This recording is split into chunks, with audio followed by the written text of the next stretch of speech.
今仔进前伫咧分林的理论是有人骑机车，因为路里拢是铁瓜车链落落来土，结果害去交到对咧泥残。警方事后调查，认为这个共斗泥残使铁瓜车的业者有责任，相当会罚到6000，搁会担刑事责任。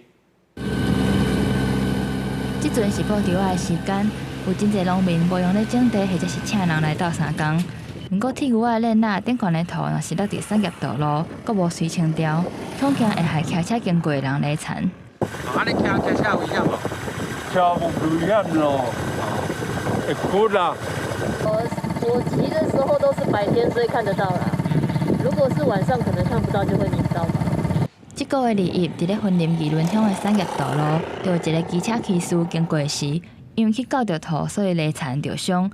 报案了后，由警方调查，确认车路顶悬的土是业者驶铁牛仔时阵落倒来的，会阁甲行为人通报予环保局。的泥土带上道路上，这可以由环保局依废弃物清理法来裁处1200元以上6000元以下之罚款。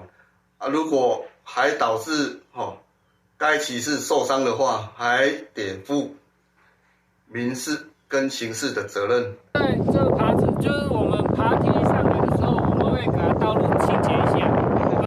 有业者就讲，平常时因用家己造工具，甲车路顶悬的土清好清气，嘛甲地主说明，请因阁甲土骹洗过，避免造成意外。因若环保局是强调，最近接到愈来愈侪件车路顶悬有土的订正案，会阁加强宣导、稽查，希望类似的意外会当减少发生。记者云林报道。